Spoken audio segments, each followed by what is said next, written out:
ओम गं गणपतये नमः। ओम गं गणपतये नमः। ओम गं गणपतये नमः। ओम गं गणपतये नमः। ओम गं गणपतये नमः। ओम गं गणपतये नमः। ओम गं गणपतये नमः। ओम गं गणपतये नमः। गणपतये नमः। ओम गं गणपतये नमः। ओम गं गणपतये नमः। ओम गं गणपतये नमः। ओम गं गणपतये नमः। ओम गं गणपतये नमः। ओम गं गणपतये ओम गं गणपतये नमः। ओम गं गणपतये नमः। ओम गं गणपतये नमः। ओम गं गणपतये नमः। ओम गं गणपतये नमः। ओम गं गणपतये नमः। ओम गं गणपतये नमः। ओम गं गणपतये नमः। ओम गं गणपतये नमः। ओम गं गणपतये नमः। ओम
Akhilante ఆది పరాశక్తి పాలయ మాం శ్రీ భువనేశ్వరి రాజరాజేశ్వరి శ్రీ భువనేశ్వరి రాజరాజేశ్వరి ఆనందరూపిణి పాలయ మాం శ్రీరామకారిణి శివరూపిణి వేదాంతరూపిణి పాలయ మాం కామితదాయిని సర్వస్వరూపిణి కన్యాకుమారి పాలయ మాం అంబపరమేశ్వరి అఖిలాండేశ్వరి ఆది పరాశక్తి శ్రీరామా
నిరంజన పావన రామ నిరంజన పావన రామ పాప విమోచన తారక విమోచన తారక రామ పాప విమోచన తారక నామ పాప విమోచన తారక రామ రామ రామ రామ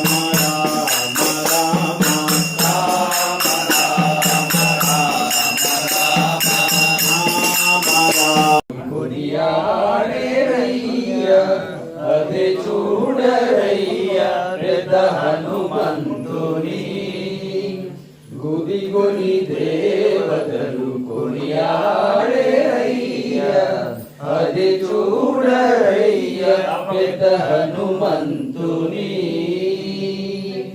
ఉదయాస్త శైలములు ఒక జంగగా చాచే అదివో ధ్రువ మండలమందే శిరసు ఉదయాస్త శైలములు ఒక జంగగా చాచే అదివో ధ్రువ మండలమందే శిరసు చదివే సూర్యుని వెంట సారె మొగము త్రిప్పుచు చదివే సూర్యుని వెంట సారె మొగము త్రిప్పుచు ఎదుట ఈతని మహిమ ఏమని చెప్పేమయ్యా ఎదుట ఈతని మహిమ ఏమని చెప్పేమయ్యా అదే చూడరయ్యా పెద్ద హనుమంతుని గుదిగొని దేవతలు కొనియాడేరయ్యా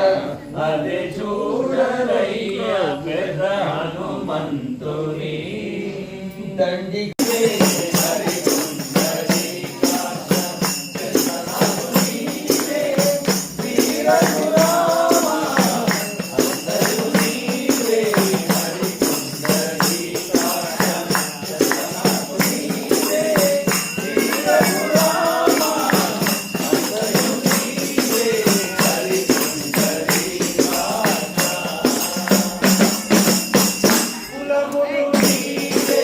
Oh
ఆపదామతహస్తారం దాతారం సర్వసంపదం లోకాభిరామం శ్రీరామం భూయో భూయో నమామ్యహం. మరి ఏటిగడ్డ ప్రతి నెల ఆనవాయితీగా ఇస్తున్నటువంటి సంకష్ట మహాపూజకు, గణపతి మహాపూజకు హాజరైనటువంటి మరి ఆ ఏటిగడ్డ భక్తులందరికీ కూడా, మన కుటుంబ సభ్యులందరికీ కూడా మరొకసారి గణపతి యొక్క అనుగ్రహము, మరి సీతారాముల, లక్ష్మణ, భరత, శత్రుఘ్న, ఆంజనేయ యొక్క అనుగ్రహము మెండుగా ఉండాలని మనం కోరుతూ, ఈరోజు మనము స్నేహితుల దినోత్సవం కూడా. ఈరోజు స్నేహము అంటే మామూలుగా అధికారం సంపాదించవచ్చు, లేదా హోదా సంపాదించవచ్చు, డబ్బును సంపాదించవచ్చు, కానీ మంచి స్నేహితుడు అనేటువంటిది దొరకడం అనేటువంటి చాలా కష్టము అంట. Good friends are rare, keep them with care అంటారు. అంటే మంచి స్నేహితులని భగవంతుడు మనకి ఈరోజు ఇచ్చినాడు. ఏటిగడ్డ భక్తులందరూ కూడా మన స్నేహితులుగా ఉండి మళ్ళీ భక్తులైనారు.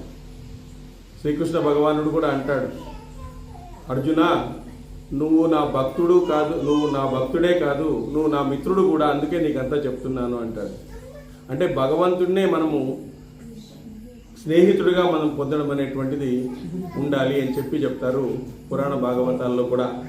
ఎందుకంటే భోక్తారం యక్త తపసాం సర్వలోక మహేశ్వరం సహృదయం సర్వభూతానం వ్యాత్వానం ఆ శాంతి ముచ్యతే అని అంటారు భగవద్గీతలో కర్మ సన్యాస యోగంలో 5వ అధ్యాయంలో 29వ శ్లోకంలో.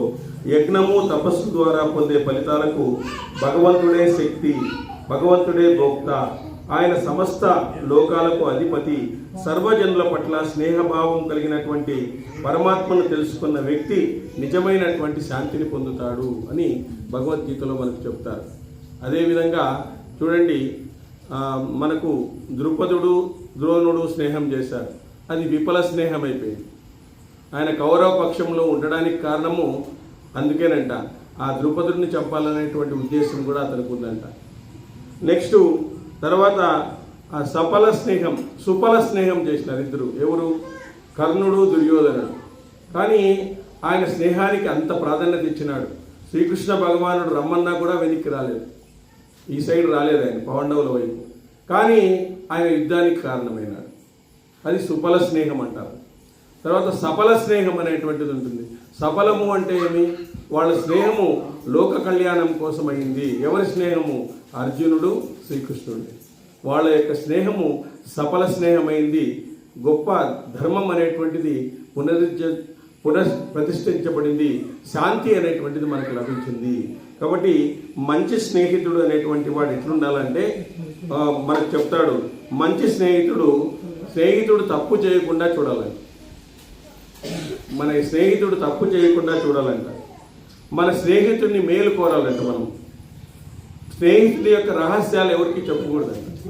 ఇప్పుడు నువ్వు స్నేహితుడు, నా రహస్యాలు ఎవరు ఆయనతో వేరే వాళ్ళతో చెప్పకూడదు.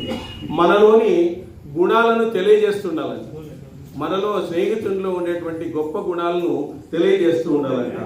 ఆపదలో వచ్చినప్పుడు మనల్ని వదిలిపెట్టకూడదంట. అవసరమైన సమయంలో సహాయం చేయాలంట. ఇది భర్తృహరి చెప్పినటువంటి సుభాషితం. కాబట్టి స్నేహితుడు అనేటువంటి వాడు ఒకడు.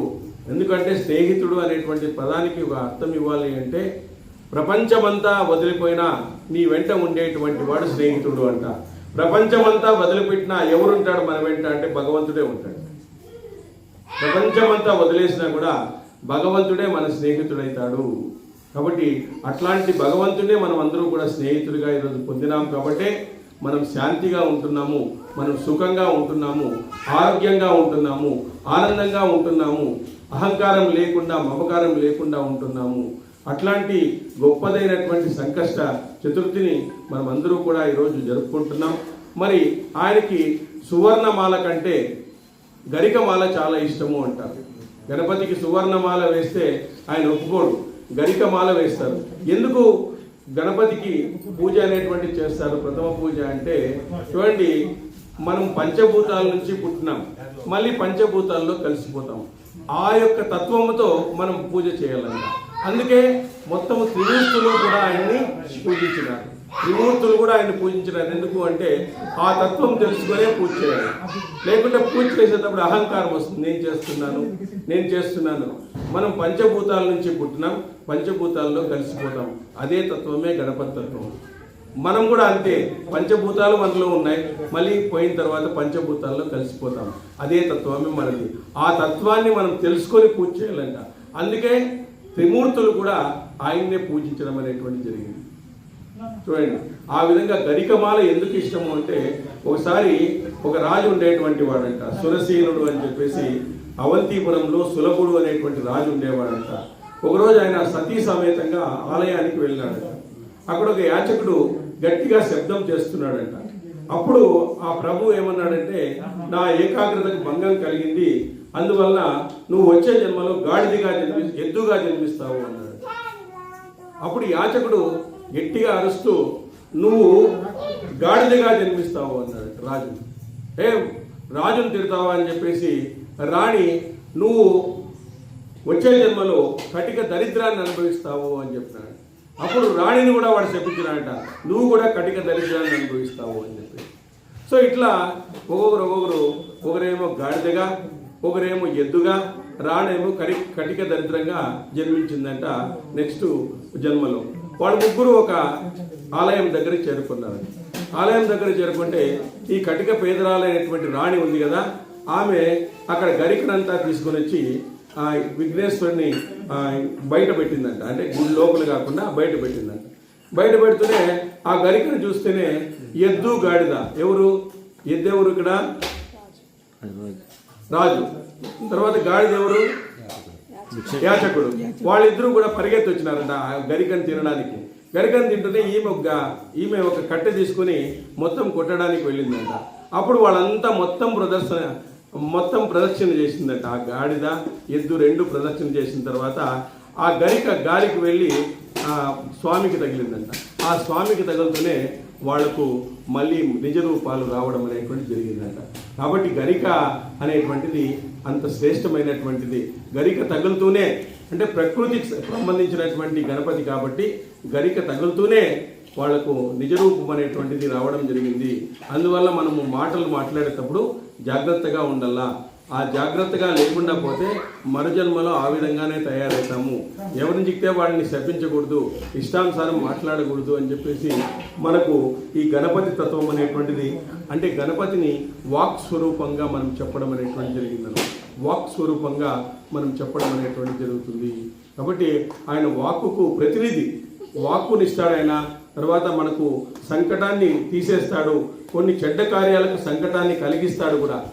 ఎందుకంటే మూలాధార చక్రానికి ప్రతినిధి ఆయన. ఆ మూలాధార చక్రంలో ఆత్మవిశ్వాసం ఉంటుంది. ఆత్మవిశ్వాసంతోనే పరమాత్మ విశ్వాసాన్ని మనం పొందగలుగుతాము. ఆత్మవిశ్వాసం లేకుండా పోతే పరమాత్మ విశ్వాసం లభించదు. కాబట్టి మూలాధార చక్రాన్ని యాక్టివేట్ చేసేది ఎవరు అంటే గణపతి, మొట్టమొదట మనకు ఉండేటువంటి. కాబట్టి గణపతి పూజ చేయడం వల్ల మనకు మూలాధార చక్రం యాక్టివేట్ అవుతుంది. యాక్టివేట్ కావడం వల్ల దాని నుంచి స్వాదిష్టాన, మణిపుర, ఆ తర్వాత విశుద్ధి, తర్వాత ఆజ్ఞా చక్రము, సహస్రారము, ఇవన్నీ కూడా యాక్టివేట్ అవుతాయి. కాబట్టి గణపతిని మనం ఎందుకు పూజించాలంటే మన మూలాధార చక్రము యాక్టివేట్ కావడానికి మనం గణపతిని అనేటువంటిది పూజించాలి అని చెప్పేసి సర్వశాస్త్రాలు మనకు చెప్తాయి. ఆ విధంగా మనము గణపతిని పూజించడం వల్ల మనం సర్వశాస్త్రాలు కూడా మనకు లభిస్తాయి. ఎందుకంటే ఋగ్వేదం చెప్తుంది, గణానాన్త్వా గణపతి కుంభమామయే కవిం కవీన ఉపవస్త్రవస్త్రణం జ్యేష్ఠరాజం బ్రహ్మణోత్పత్తి ఆనుస్మృతి నూతిపిగి ప్రసాదనం అని చెప్తారు. అంటే గణపతి విద్యకు ప్రతినిధి, విఘ్నాలకు ప్రతినిధి, తర్వాత మూలాధార చక్రానికి ప్రతినిధి. కాబట్టి గణపతి ఉత్సవాన్ని మనం సక్రమంగా చేసుకుంటే ఆయన ప్రసన్నుడైతాడు. ఆయన ప్రకృతిలో లభించేటువంటి దాంతో ప్రసన్నుడైతాడు. మనం కూడా మనకు లభించే దాంతో మనం సంతృప్తిగా ఉండడానికి గణపతి అనుగ్రహం ఇస్తాడు. మన కోరికలు పెరగకుండా ఆయనకి ఎందుకు ఎలుక పెడతారు అంటే ఇంద్రియ నిగ్రహం. ఎలుక ఎట్లుంటుందంటే అక్కడ ఒక చోటు ఉండదని, అన్ని చోట్ల బట్టలు కొరికేది, అవన్నీ తీసుకుని వచ్చేది, అంతా పెట్టుకుంటా ఉంటుంది. అందుకే ఎలుకను ఆయన పెట్టుకున్నాడు. ఎప్పుడైతే మనకు ఇంద్రియ నిగ్రహం ఉంటుందో అప్పుడు మనము భగవంతుని అనుగ్రహాన్ని పొందుతాము. అందుకే ఎలుకను అణిచిపెట్టేసినాడు అనమాట. ఎలుక అనేటువంటిది విపరీతంగా తిరుగుతూ ఉంటుంది. దానికి చంచలం ఎక్కువ ఉంటుంది. అక్కడ బట్టన్ కొరుకుతుంది, ఇక్కడ బట్టన్ కొరుకుతుంది, అవన్నీ తీసుకొని పెట్టుకొని స్టోర్ పెట్టుకుంటుంది అనమాట. అందువల్ల ఆయన ఎలుక మీద ఎందుకు కూర్చున్నాడు అంటే ఇంద్రియ నిగ్రహం కోసము ఆయన కూర్చున్నాడు. ఆ విధంగా ఉండకూడదు, ఆ విధంగా తిరగకూడదు, ఇంద్రియ నిగ్రహం అనేటువంటిది ఉండాలి అని చెప్పేసి ఆయన చెప్పడం అనేటువంటి జరిగింది. కాబట్టి అట్లాంటి అద్భుతమైనటువంటి గణపతి సంకష్టను మనమందరూ కూడా జరుపుకున్నాం. వచ్చిన బంధువులందరూ మన కుటుంబ సభ్యులు, మన భక్తులు అందరూ కూడా మనకు సహకరించి ఈ విధంగా ప్రతి నెలా కూడా చేయడం అనేటువంటి జరుగుతుంది. ఈసారి మేము కలిసి చేశాము, అందరూ గురువులందరూ కూడా కలిసి చేశాము. తర్వాత ఒక్కొక్కరు ఎవరైనా అవకాశం ఉంటే మనం అందరూ కలిసి చేయడం జరుగుతుంది. ఎవరైనా సపరేట్గా చేయించాలనుకుంటే చేయించండి. ఇట్లాంటి మనం విఘ్నం కలగకుండా ఇలాంటి గణపతి పూజను మనం చేస్తూ ఉంటే మన కార్యక్రమాలకు విఘ్నం కలగకుండా మనం ఆనందంగా ఉండడానికి అవకాశం అనేటువంటిది ఉంటుంది.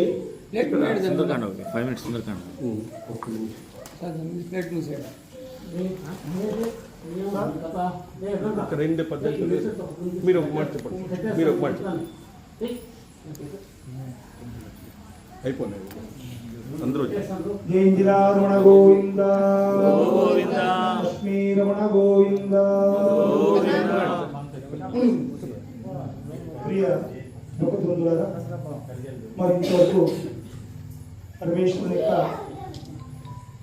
మరి సంకల్పం మేరకు ప్రతి నెల జరిగే సంకష్ట చతుర్థి పూజ సందర్భంగా పాల్గొన్నటువంటి అందరూ కూడా పరమేశ్వరుడు తోడుగా కోరుకుంటూ, ముఖ్యంగా ఫ్రెండ్షిప్ డే కాబట్టి ఆ సందర్భంలో వచ్చి నిర్మిస్తాను.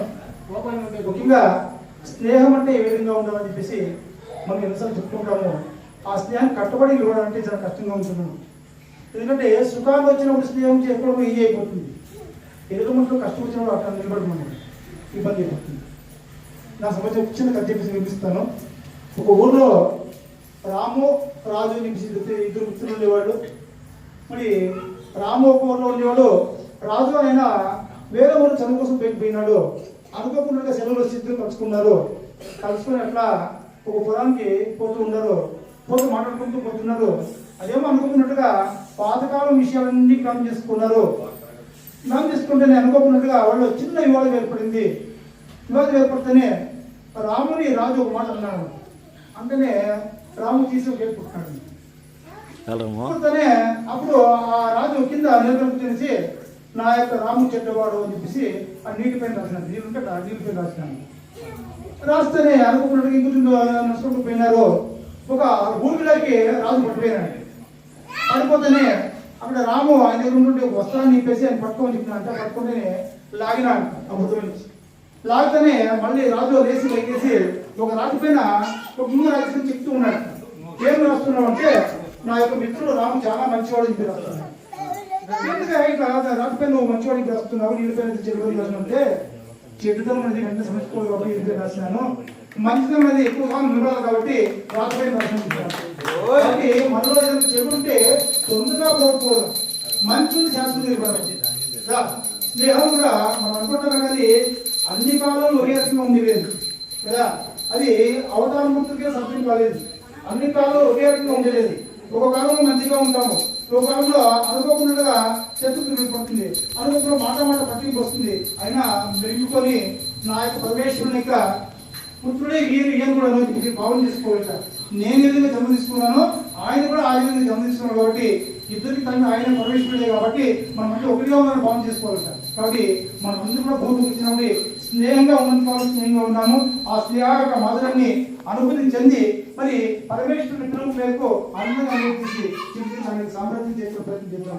అందరికి కూడాను అందరికి కూడాను అనేక శుభాలు జరిగి అందరికీ కూడా మంచి శుభాలు కలిగి వాళ్ళ యొక్క కుటుంబ వ్యవస్థలు చాలా చక్కగా బాగుపడి వాళ్ళ పిల్లలు మంచి చదువులయ్యి మంచి ఉద్యోగస్తులై పిల్లలు ఆనందంగా గడుపుతూ అందరి మధ్యలో ఆనందంగా పంచుకొని ఒకరికొకరు ఆనందం పంచుకుంటుంది. ఇల్లు రావాలి కోరుకుంటూ పేర్కొన్న వాడు అనుకున్న గోవింద. సుందరకాండ మనము చెప్తున్నాం ఇక్కడ. ఆ సుందరకాండలో మరి లంకా దహనం అయిన తర్వాత హనుమంతుడు వారు చాలా భయపడిపోతారు. ఎందుకంటే లంక అంతా కూడా కాల్చబడింది అని చెప్పేసి ఈ విధంగా సీతాదేవి కూడా కాల్చబడిందేమో అనే ఉద్దేశంతో నేను రాముడికి ఏ విధంగా సమాధానం చెప్పాలి, సుగ్రీవుడికి ఏ విధంగా సమాధానం చెప్పాలి, మా ప్రాణాలు అని చెప్పేసి మేము చూసి రమ్మంటే కాల్చి వచ్చేసిన వారికి మేము చూసి రమ్మని చెప్పేసి మాకు పంపించారు, కానీ కాల్చి వచ్చేసినాము అని చెప్పేసి ఆయన చాలా బాధపడ్డారు. కానీ మళ్ళీ తర్వాత భగవంతుని యొక్క అనుగ్రహంతో ఒక మాట అంటాడు, ఈ సమస్త జగత్తును ప్రకాశింపజేసే సూర్యుని తేజస్సు, చంద్రుని తేజస్సు, అగ్ని తేజస్సు, నా తేజస్సు ఎరుగుదును. అగ్నిలోని దావాక శక్తి భగవత్ రూపము, శ్రీరాముని స్వరూపమైన అగ్ని రామపత్ని అయిన సీతాదేవిని ఎట్లు తెగిస్తుందయ్యా. అగ్ని స్వరూపము వాళ్ళందరూ కూడా. అట్లాంటిది అగ్నిదేవుడు ఏమీ చేయలేడు. ఎందుకంటే రామనామం జపించు వారికి భయం ఏమాత్రము ఉండదు. ఇది సర్వవిధ తాపములను హరించేవేయు దివ్యౌషధము.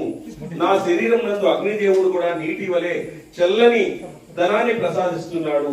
అనుక్షణము శ్రీరామనామాన్ని స్మరించుచుండు వారికి అగ్ని వలన ప్రయోజనం, ప్రమాదం అనేటువంటిది లేదు. ఎక్కడ కూడా అగ్ని వలన ప్రమాదం అనేటువంటిది లేదు. నాకు కూడా తోక ఖండించినప్పుడు చల్లదనమే ఉంది. సీతాదేవి చెప్పింది, నా ప్రాతిపత్యం నిజమైతే, నా పాతిపత్యం అనేటువంటిది నిజమైతే ఈ అగ్నిదేవుడు అతనికి చల్లదనాన్ని కూర్చుగాక అని చెప్పింది. కాబట్టి అగ్నిదేవుడు సీతను దహింప చేయలేడు. అగ్ని పునీత సీత అన్నారు. ఎందుకంటే అగ్ని పునీత సీత కాబట్టి అగ్నిని జయించినటువంటి సీత అని చెప్పేసి ఆ విధంగా సుందరకాండలో మరి హనుమంతుల వారు భగవద్ అనుగ్రహంతో మరి సీతాదేవిని ఆ విధంగా ఆమె కాల్చబడకుండా ఉండేటప్పుడు రాముని యొక్క సందేశాన్ని సీత యొక్క సందేశాన్ని రామునికి తెలియజేసినాడు. కాబట్టి అది సుందరకాండగా ప్రసిద్ధి చెందింది. సుందరో రామ అంటారు. అంటే రాముడు సుందరుడు, లక్ష్మణుడు సుందరుడు. సుందరంగా అంటే వాళ్ళ యొక్క పాతివ్రత్యముతో, వాళ్ళ యొక్క ధర్మముతో, వాళ్ళ యొక్క సేవతో, వాళ్ళ యొక్క సత్యముతో వాళ్ళందరూ కూడా సుందరంగా ఉన్నారు. ఎందుకంటే ఆనందంగా ఉండేటువంటి వాళ్ళు, ఆనందంగా మనం ఏమనుకుంటామంటే ఆనందంగా ఉండేటువంటి విజయాన్ని సాధిస్తారు. విజయాన్ని సాధించిన వాళ్ళంతా ఆనందంగా ఉండలేరు. విజయాన్ని సాధించిన వాళ్ళంతా ఆనందంగా ఉండలేరు.